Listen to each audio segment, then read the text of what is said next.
여러분 안녕하십니까? 프랭클 함수에서 보내드리고 있는 시사풍자만평. 오늘은 문재인 결국 태국으로 망명, 이러한 내용으로 준비했습니다.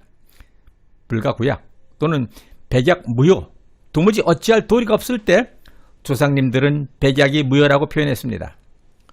지금 청와대 내에 그런 사람이 있습니다. 아무도 그를 구해낼 수가 없습니다. 그를 구해내줄 사람도 없고 건져줄 사람도 없습니다. 어찌 해볼 도리가 없고 백약이 무효인 경우가 되고 말았습니다. 현재도 그렇고 앞으로도 그럴 것입니다. 시간이 갈수록 상황은 점점 더 긴박해지고 꼬여가기만 할 뿐 도저히 헤어날 방도가 없을 것입니다. 애시당초 올 수 없는 곳을 와서도 안 될 길을 잘 못 들어선 것이었는데 지금으로서는 진퇴양난, 사면초가의 고립무원 상태입니다. 이러한 경우를 영어로는 He's in deep water 또는 He's in hot water라는 표현을 쓰기도 합니다. 부정선거라는 깊고도 뜨거운 물속에 빠져서 허우적대고 있지만은 아무도 그를 건져줄 사람도 도와줄 사람도 없습니다. 하지만 이 모든 것은 자업자득이며 인과응보입니다. 이제 곧 어제의 동지들은 등을 돌리게 될 것이고 그의 등에다 비수를 들이대는 사람마저 나올 것입니다. 문재인으로서는 낙엽이 지기 시작하는 가을의 길목에서 인생이 덧없고 허무하다는 인생 무상을 느끼게 될 것입니다. 원래 오래전부터 한국의 정치판이 다 그래왔습니다. 한국 정치사의 풍우나 제이피는 그래서 정치란 허업이다 라는 유명한 말을 남기기도 했습니다. 문재인은 사고를 쳐도 정도껏 친 것이 아니라 너무나도 크고 엄청난 사고를 치고 말았습니다.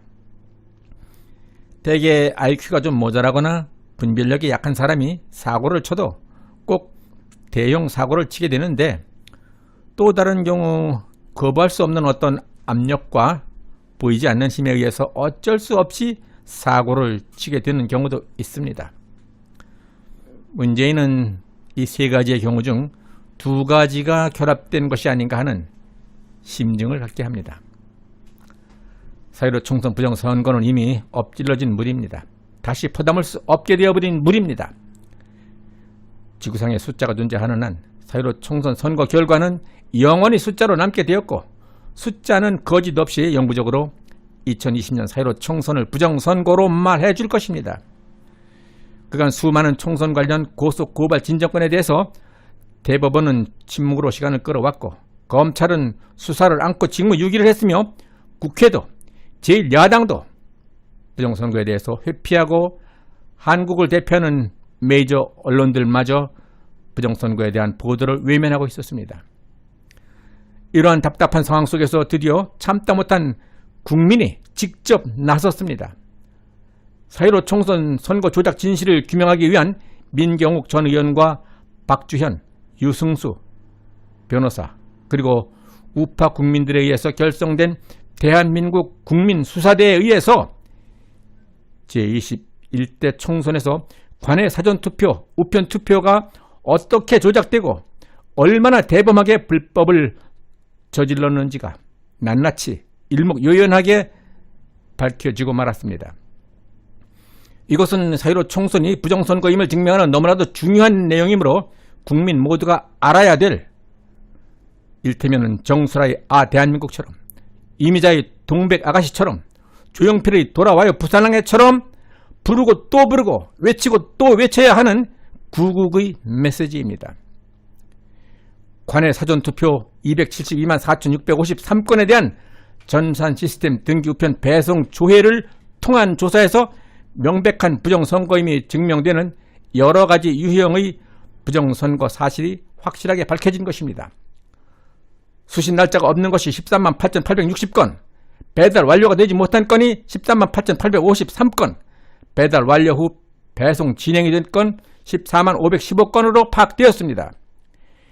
인천 우체국으로 가게 되어 있는 관외 사전투표지가 경주, 포항, 대전 찍고 부천, 경주, 부천, 포항 그리고 드디어 인천으로 돌아오는 웃지 못할 사건이 있는가 하면은 내비게이션 추정 이동시간 40분 거리에 27.8km의 거리를 단 1분 만에 도착하는 세계 신기록 등 위조 조작된 우편 투표가 32만 8,723건을 기록하면서 우리 상식으로는 도저히 일어날 수 없는 기상천외한 일들이 종합선물세트처럼 다양하고도 화려하게 포장되어 있었다라는 충격적인 사실이 밝혀진 것입니다.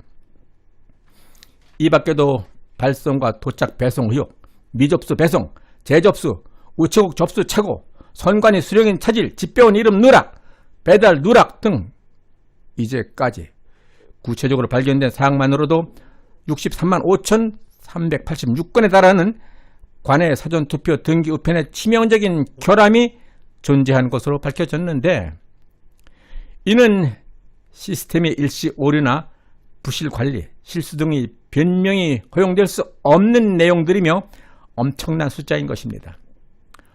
어떻게 전체 사전투표의 23.3%에 해당하는 63만 5천 건 이상에 달하는 관내 사전투표 등기 우편에 대해서 이와 같이 선별적이고 체계적이며 집중적으로 오류가 발생할 수 있었겠는가?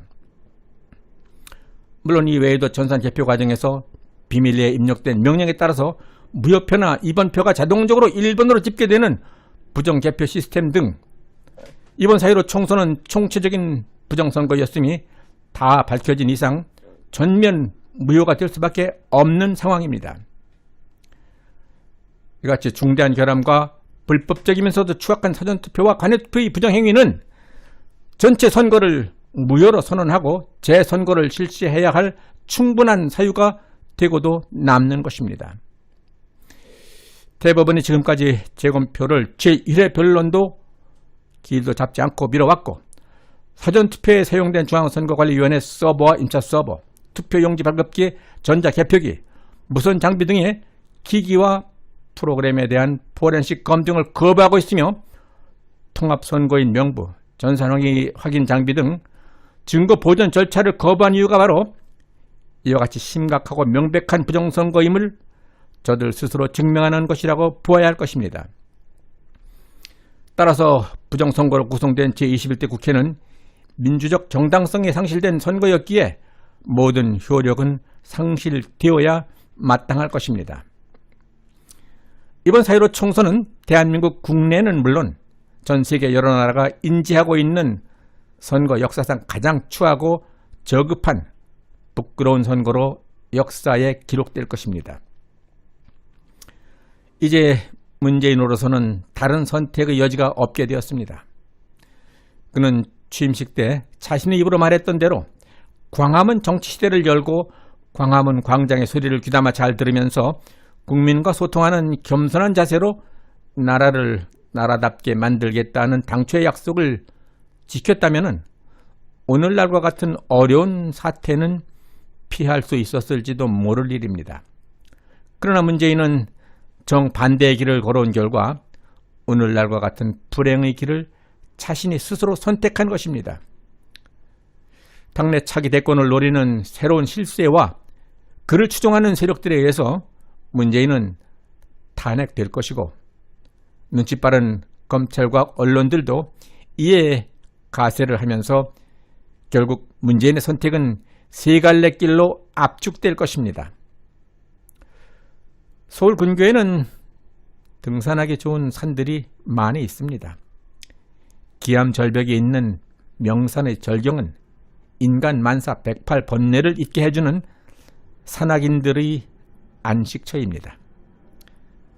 그러나 학습 효과가 되어 있는 문재인은 어쩌면 산행만큼은 피할 수 있을 것입니다.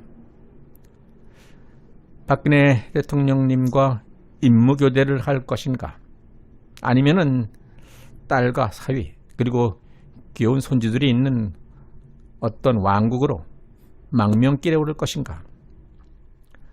물론 대부분의 우파 국민들은 그의 탄핵과 감옥행을 원할 것입니다. 그러나 그동안 문재인이 보여준 음흉한 이중성 성격과 말과 행동이 다른 그의 지나온 행적들로 추측을 해보건대 제 프랭크남 쇼는 태국으로의 망명행에 배팅을 할 것입니다. 네, 프랭크남쇼에서 보내드리고 있는 시사만평 2020년 4월 15일 대한민국에서 치러진 부정선거에 대해서 역사는 어떻게 기록할 것인가를 생각해보면서 프랭크남쇼는 명확한 사실과 진실의 역사가 기록될 수 있도록 계속 노력하고 투쟁할 것입니다. 여러분들의 구독과 좋아요 그리고 의견 참여 댓글은 제게 큰 힘이 될 것입니다. 끝까지 시청해 주신 여러분 대단히 감사합니다.